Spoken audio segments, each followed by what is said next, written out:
The FIE Car Configurator is your global online solution to manage and implement car policies across countries and legal entities. You gain control about all aspects of your fleet procurement process and operate more efficiently at the same time. And if you consider implementing a multi-bidding sourcing strategy, the Car Configurator is your perfect assistant by unleashing savings potential for your balance sheet. Ordering a new company car has never been easier. Your drivers will absolutely love it. Our cloud-based solution works 24/7 in 12 languages in 52 countries, and it's fully optimized for tablets. If you are ready to take your fleet sourcing to the next level and increase driver satisfaction at the same time, give us a call.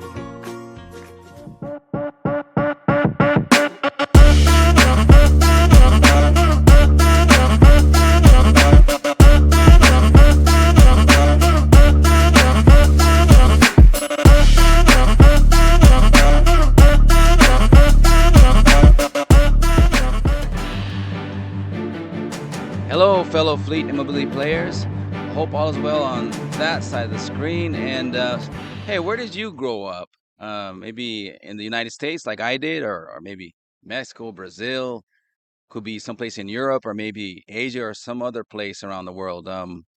Did you notice? Like when I did, if you're from the States, the United States, like when I travel outside the country, I noticed that the cars are small.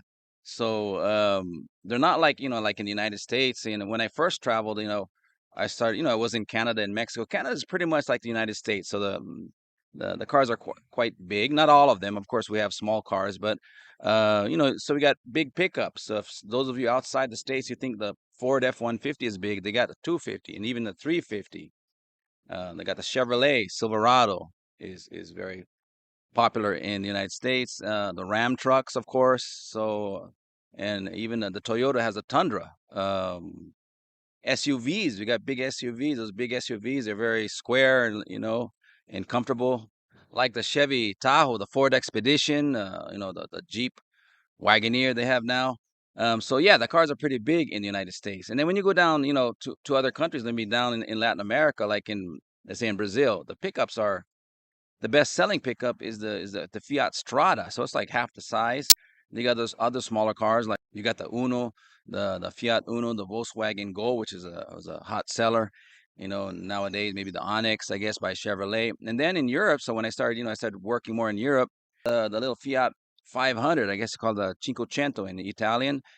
And then cars like the smart car, easy to get around town where you got smaller roads and in urban areas.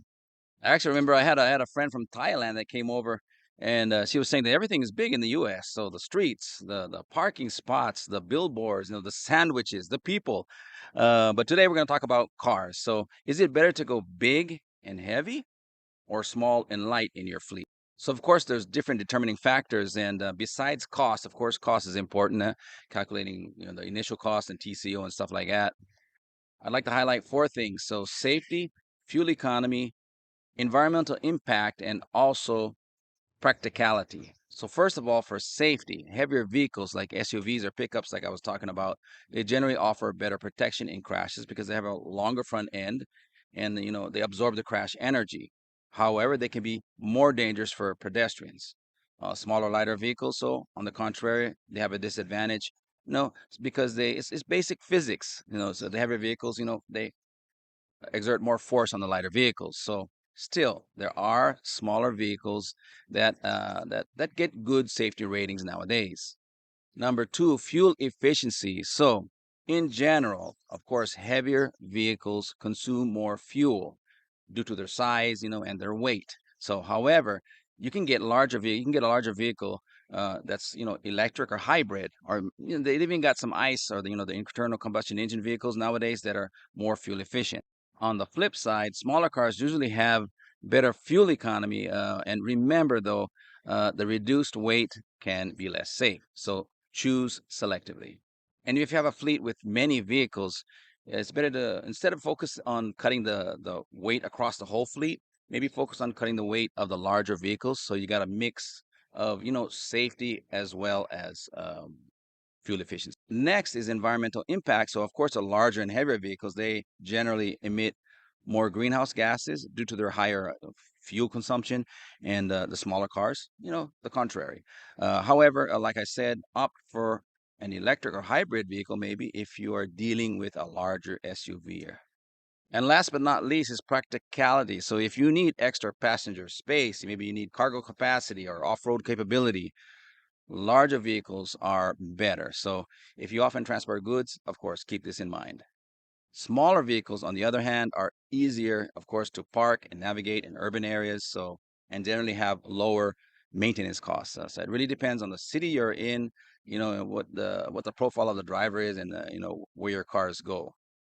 In the end, I would say that would be a good idea to mix safety with versatility. So maybe if you have like a benefit car, get like a mid-size SUV or a crossover, because it's more fuel efficient than a larger SUV, but still it's safer than a smaller car. So, and if you're worried about fuel economy, consider a hybrid or electric. So the best choice depends on whether safety, fuel efficiency, or practicality is a priority. And of course, cost will also play a role in your decision making. So good luck on your search, and let us know in the chat below of, what do you think is better, big or small? So that's about it. Thank you, gracias, and obrigado. Until next time, Daniel and Fleet Mobility Today.